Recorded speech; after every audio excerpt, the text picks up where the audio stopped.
독서를 사랑하시는 행복한 독서 여행 구독자 여러분, 안녕하세요.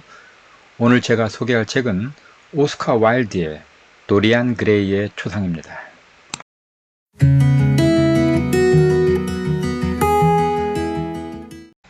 이 독특하고 창의적인 소설의 저자인 오스카 와일드는 1854년 아일랜드 더블린에서 유복한 집안의 아들로 태어났습니다. 그의 아버지는 빅토리아 시대 여왕의 주치의였고 어머니는 작가이면서 아일랜드 민족주의자로 오스카 와일드는 유복한 가정에서 성장했습니다.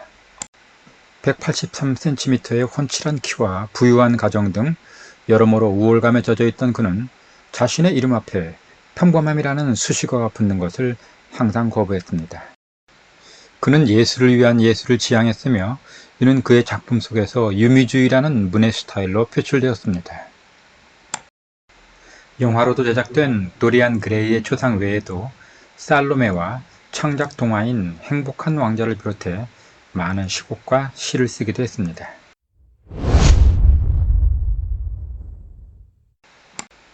영국 빅토리아 시대 헨리 경은 친구인 베질 홀월드가 그리고 있는 초상화 한 점을 보고 감탄하게 됩니다. 수려한 용모의 젊은이의 그림이 묘하게 그의 관심을 끌었습니다. 그림 속 주인공은 바로 도리안 그레이라는 이름의 청년이었습니다.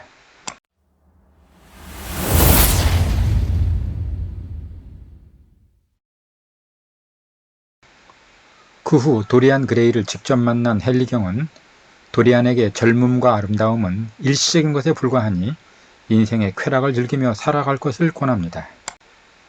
도리안은 헨리경의 말에 공감하며 자신이 세월에 따라 늙어가는 대신 초상화 속 인물이 늙어간다면 얼마나 좋을까라는 생각을 하게 됩니다. 화가 베질은 도리안의 초상화를 도리안에게 선물로 주고 그는 자신의 초상화를 집으로 가져오게 됩니다. 헨리경과 어울리게 된 도리안은 점차 쾌락주의적이고 퇴폐적인 헨리경의 영향을 받기 시작합니다. 어느 날 도리안은 연극을 보러 갔다가 연극 배우인 시빌 베인에게 첫눈에 반해 로맨틱한 사랑에 빠져 그녀에게 청혼하기로 결심합니다.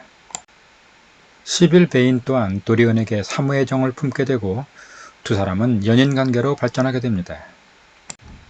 도리안은 헨리경과 베질을 시빌이 출연하는 로미오와 줄리엣 공연에 초대합니다. 그러나 시빌은 도리안의 기대와는 달리 아주 형편없는 연기를 펼쳐서 도리안을 실망시킵니다. 공연 후 자신을 찾아온 도리안에게 시빌은 그와 사랑을 시작한 후부터 연기가 가짜라는 생각이 들어 자신의 역할에 몰입할 수 없었다고 고백합니다. 크게 실망한 도리안은 그녀와의 절교를 선언하고 집으로 돌아옵니다. 그리고 집에 놓여있던 자신의 초상화를 보니 초상화 속 자신의 얼굴이 조금 늙어 있다는 것을 알게 됩니다.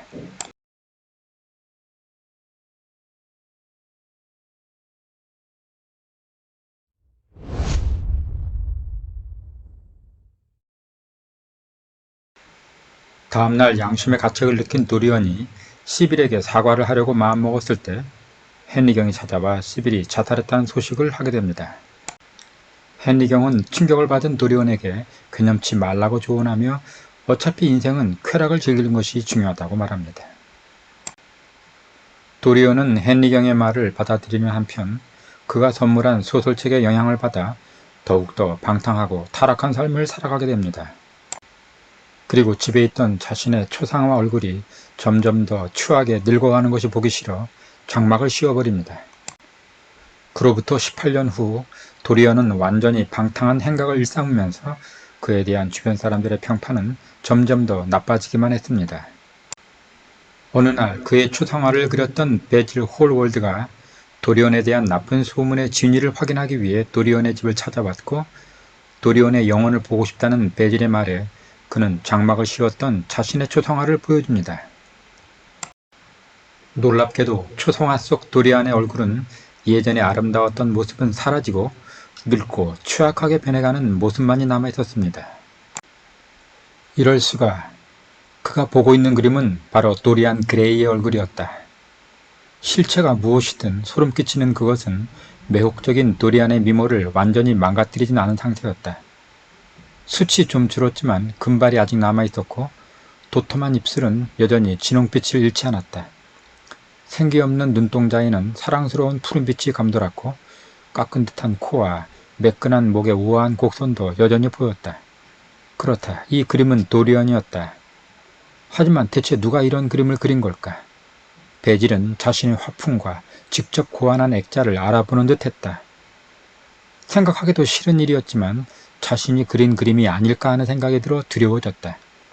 그는 불 붙인 채로 움켜쥐고 그림을 가까이서 들여다보았다.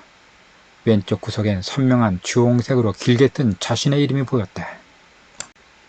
충격을 받은 화가 베질은 도리언에게 기도하자고 권하지만 도리언은 갑작스러운 충동으로 베질의 머리에 칼을 찔러 죽이고 맙니다.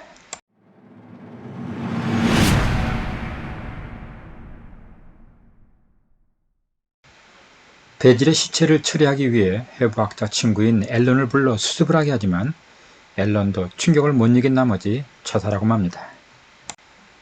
살인에 대한 죄책감을 잊기 위해 도리언은 마약구를 찾아갑니다. 그런데 그곳에서 예전 사랑을 약속했던 여배우 시빌의 남동생을 만나게 됩니다. 사실 그는 억울하게 자살한 누나의 복수를 다짐하고 오랫동안 도리언을 찾아왔습니다. 하지만 도리언을 죽이려고 사냥터에서 총을 발사한 순간 오발로 인해 오히려 자신이 죽고 맙니다. 도리언은 자신은 목숨을 부지하고 시빌의 남동생이 죽은 것을 확인하고 기뻐합니다. 그 후 도리언은 헨리 경에게 자신의 살인을 고백하고 앞으로는 올바르게 살겠다고 다짐합니다. 그리고 순박한 시골 처녀 해티 모턴과 사랑을 하게 됩니다. 하지만 곧 이런 자신의 마음의 변화가 가식과 위선에 불과하다는 사실을 깨닫고 집에 있던 초상화를 없애기로 결심합니다. 화가 베질을 죽였을 때 썼던 칼로 초상화를 찔렀을 때 외마디 비명소리와 함께 도리언 그레이가 칼에 찔려 죽는 것으로 소설은 끝이 납니다.